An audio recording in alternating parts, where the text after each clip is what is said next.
गुरुदेव के आशीर्वाद से प्राचीन मंत्रों की इस श्रृंखला में एक बार फिर आप सभी का स्वागत है। हर एक मनुष्य की कुछ न कुछ इच्छा होती है और उस इच्छा को परिपूर्ण करने के लिए वो कई प्रयत्न करता है, कई उपाय करता है, कई मंदिरों में जाता है, भगवान से विनती करता है, खुद कार्य करता है। लेकिन कई बार ऐसा होता है कि वो ये सब चीज़ करने के बाद भी उसे सफलता नहीं मिलती।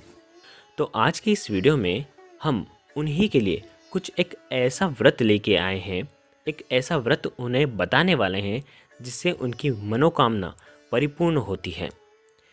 आज की इस वीडियो में हम आपको बताने वाले हैं आखिर सफला एकादशी का व्रत, उसकी महिमा क्या है, आखिर सफला एकादशी कब है, इसको करने से क्या होता है, इसकी कथा क्या है, इस दिन हमें क्या उपाय करने चाहिए जिससे हमारी सारी मनोकामना परिपूर्ण हो जाए, और इस दिन हमें क्या नहीं करना चाहिए। आखिर एकादशी तिथि कब से प्रारंभ होने वाली है, तो आइए आपको हम विस्तार में बताते हैं और आपके जीवन को सुखमय बनाते हैं।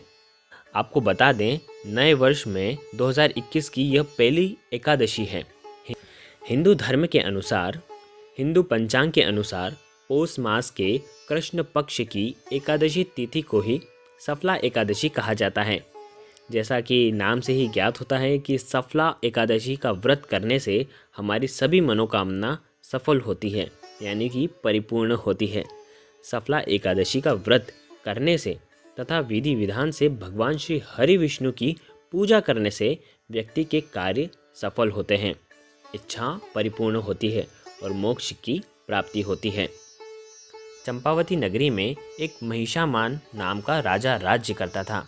उसके 4 पुत्र थे। उस राजा का बड़ा पुत्र लुम्पक महापापी था। वह पापी सदा पर स्त्री, वेश्या तथा दूसरे बुरे काम किया करता था। उसके पिता का जो धन था वो इधर उधर वो नष्ट किया करता था। सदैव ही देवता को, ब्राह्मण को, वैष्णव को मतलब निंदा ही करता रहता था।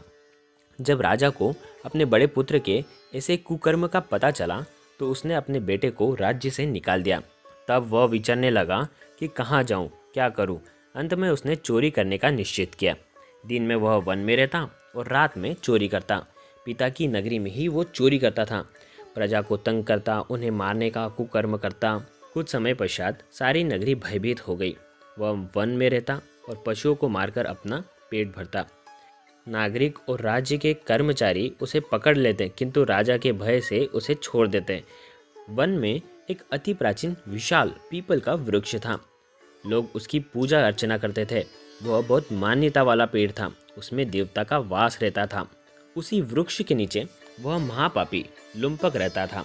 कुछ समय पश्चात पौष कृष्ण पक्ष की दशमी के दिन वह वस्त्रहीन होने के कारण शीत के चलते सारी रात्रि सो नहीं पाया।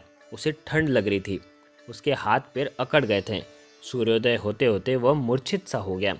दूसरे दिन एकादशी को मध्य के समय सूर्य की गर्मी पाकर उसकी मूर्छा दूर हो गई।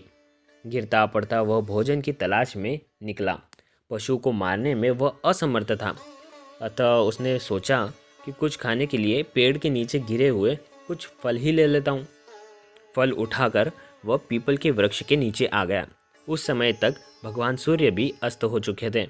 वृक्ष के नीचे फल रखकर यह कहने लगा, हे भगवान, यह फल आपको ही अर्पण है, आप ही इसे लीजिए, आप ही इसे स्वीकार कीजिए।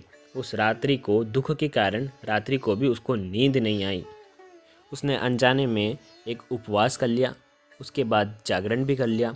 इससे भगवान अत्यंत प्रसन्न हो गए और उसके सारे पाप नष्ट कर दिए। उसी समय आकाशवाणी हुई कि श्री नारायण की कृपा से तेरे सारे पाप नष्ट हो चुके हैं, अब तू अपने पिता के पास चल जा और राज्य प्राप्त कर ले।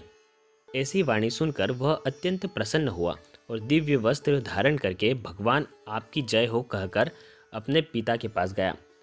उसके पिता ने प्रसन्न होकर उसे समस्त राज्य भार सौंप दिया और वन का रास्ता लिया।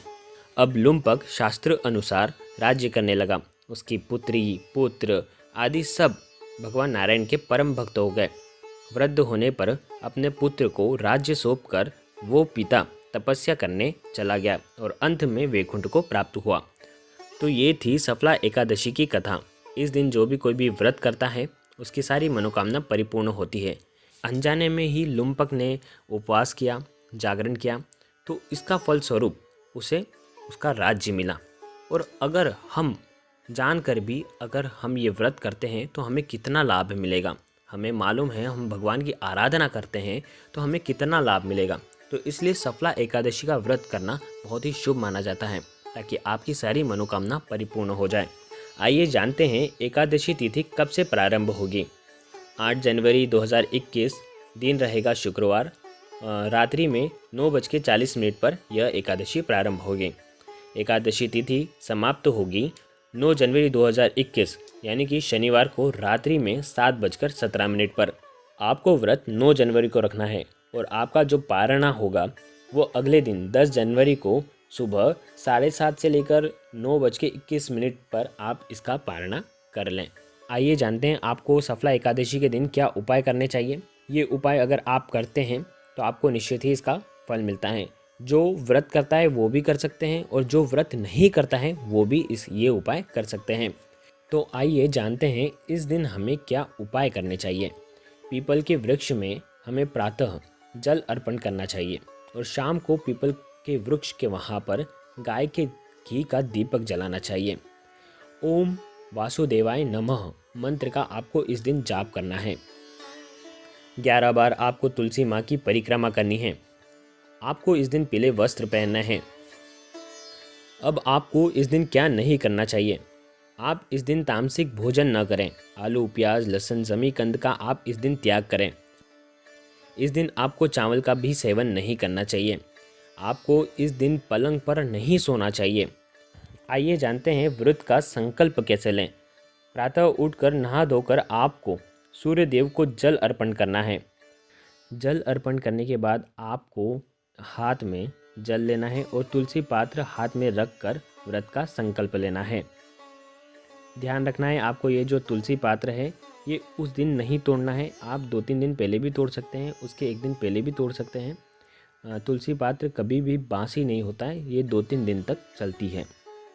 व्रत का संकल्प लेने के बाद आप आपके घर पर एक चौखट पे भगवान श्री विष्णु की मूर्ति रखें या फोटो रखें।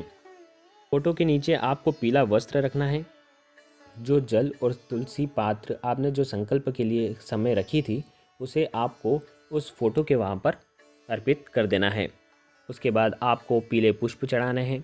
उसके बाद आपको पीले वस्त्र चढ़ाना है, धूप करना है, दीप करना है, पीली मिठाइयाँ चढ़ानी हैं और तुलसी पात्र की माला चढ़ानी है। और उसके बाद आपको विष्णु जी का पाठ करना है और ओम नमो भगवते वासुदेवाय नमः का जाप करना है। अगर आप इस दिन ये व्रत करते हैं तो भगवान श्री हरि आपकी सारी मनोकामना परिपूर्ण करते हैं। ध्यान रखना ये साल की सबसे पहली एकादशी है, 2021 की पहली एकादशी है। सफला एकादशी का व्रत विधि विधान से करने पर आपको निश्चित ही आपकी सारी मनोकामना परिपूर्ण होती है। बहुत ही अद्भुत दिन है, बहुत ही प्राचीन दिन है, बहुत ही उत्तम दिन है।